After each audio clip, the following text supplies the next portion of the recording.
Hello, അസ്സലാമു അലൈക്കും. Jasmine making കണ്ട് ത്രില്ലടിച്ചിട്ടാട്ടോ ജാസ്മിൻ മേക്കിങ് ഷീറ്റ് വാങ്ങിച്ചത്. ഇതിന് ഫോം ഷീറ്റ് എന്നാണ് പറയട്ടോ.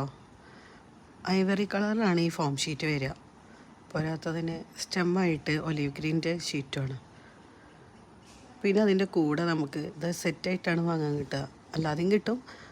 ഇതിൻ്റെ കൂടെ ഒരു ത്രെഡും ഒരു ഗമ്മും പിന്നെ ജാസ്മിൻ മേക്കിൻ്റെ മെഷീനുമാണ് കിട്ടുക കേട്ടോ. സ്റ്റാപ്ലർ പോലെയാണ് കേട്ടോ മെഷീന്. ഇതെല്ലാം ഈ ഒരു അച്ചു വെച്ചിട്ട് നമ്മൾ ഈ ഒരു ഫ്ലവറിൻ്റെ ഷേപ്പിൽ കട്ട് ചെയ്തെടുത്തതിന് ശേഷം അയൺ ബോക്സ് ഒരു മീഡിയം ചൂടിലാക്കിയിട്ട് അതിൻ്റെ മുകളിൽ ഈ നമ്മൾ കട്ട് ചെയ്ത് വെച്ച ഫ്ലവേഴ്സ് അങ്ങനെ വെക്കാം കേട്ടോ. അങ്ങനെ വെക്കുന്ന സമയത്ത് അത് ചൂടാവുമ്പോൾ ജസ്റ്റ് ഇതൊന്നിങ്ങനെ ഒരു പൂവിൻ്റെ ഷേപ്പിൽ ഇങ്ങനെ വരും കേട്ടോ. അപ്പോൾ സമയത്ത് തന്നെ അങ്ങനെ തട്ടി കളഞ്ഞാൽ മതി. അത് ഓട്ടോമാറ്റിക്കലി തന്നെ ഇങ്ങനെ താഴോട്ട് ഉരുണ്ട് വീഴും കേട്ടോ. ഞാൻ ചെരിച്ചിട്ടാണ് വെച്ചിട്ടുള്ളത്. ചെരുപ്പിൻ്റെ ഒരു ബോക്സ് മേൽ ചെരിച്ചിട്ടാണ് വെച്ചിട്ടുള്ളത് കേട്ടോ. ചുച്ചുകുട്ടി നന്നായിട്ട് സഹായിക്കുന്നുണ്ട് കേട്ടോ. ഓള് ഞാൻ ഇങ്ങനെ എന്തെങ്കിലുമൊക്കെ പണികളൊക്കെ ചെയ്യുന്ന സമയത്ത് നല്ലോണം സഹായിക്കും. സ്റ്റെമ്പ് ഉണ്ടാക്കുകയാണ് കേട്ടോ. ഇങ്ങനെ സ്ക്വയർ ടൈപ്പിൽ ഇങ്ങനെ കട്ട് ചെയ്തിരിക്കുകയാണ് കേട്ടത്. എന്നിട്ട് കുറച്ച് ഗമ്മ് തേച്ചിട്ട് ഇതിങ്ങനെ റൗണ്ടായിട്ട് ഇങ്ങനെ തിരിച്ചെടുക്കുക കേട്ടോ. ഈ ഗമ്മ് നല്ല അടിപൊളി ഗമ്മാണ് കേട്ടോ. ഇത് ഇതിനായിട്ട് വേണ്ടിയിട്ട് വന്ന ഗമ്മാണ്. ഒരു മിനിറ്റിൻ്റെ ഉള്ളിൽ ഈ ഗമ്മ് പെട്ടെന്ന് അത് ഉണങ്ങുന്നുണ്ട് കേട്ടോ. എന്നിട്ട് ഇതിൻ്റെ മുകളിൽ സ്റ്റെമ്പിൻ്റെ മുകളിൽ ഇത്തിരി തേച്ചിട്ട് ഇതിൻ്റെ ബാക്കിൽ ഇങ്ങനെ വെക്കും.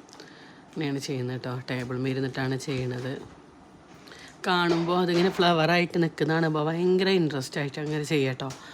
സത്യം അറിയാലോ, ഇതിൻ്റെ വില കണ്ടിട്ട് ഞാൻ ഞെട്ടിപ്പോയിരുന്നു. ഒരു മുഴത്തിന് തന്നെ 550 ഇങ്ങനെയാണ് കേട്ടോ. അപ്പം ഞാൻ അങ്ങനെ വിചാരിച്ചിരുന്നു ഇത് എന്താ ഇപ്പോൾ ഇത്ര വില എന്ന്.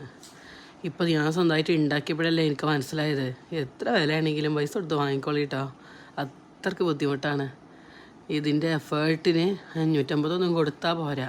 ശരിക്ക് മുല്ലപ്പൂവിൻ്റെ പോലെ ഉണ്ട് കേട്ടോ. ഇത് 1 ലെയർ ആയിക്കാണ്ടാണ് കേട്ടോ. അപ്പോൾ എനിക്കിങ്ങനെ തോന്നി ഒരു ലെയറും കൂടിയും വെക്കാന്ന്.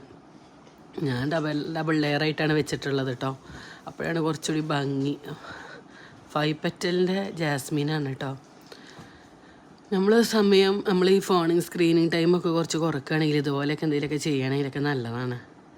ഇതിങ്ങനെ ഒട്ടിച്ച് കണ്ടാണ് വെക്കുന്നതൊക്കെ കേട്ടിരുന്നത്. അപ്പോൾ ഞാൻ ജസ്റ്റ് നോക്കിയതാണ്. പക്ഷെ അതിലേറെയൊക്കെ നല്ലത് ഞാൻ ഒറ്റയ്ക്ക് വെച്ച് കണ്ട് ഇങ്ങനെ ചെയ്യണതാണ്.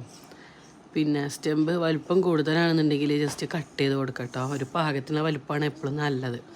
അപ്പോൾ അങ്ങനെ ഇത് കെട്ടാൻ പഠിപ്പിക്കുകയാണ്. ചേച്ചിക്കുട്ടീൻ്റെ സൗണ്ട് ഇതിൻ്റെ കേടി കേൾക്കുന്നുണ്ട്. അവൾ സ്കൂളിൽ ഇട്ടെന്ന് കഴിഞ്ഞാൽ പിന്നെ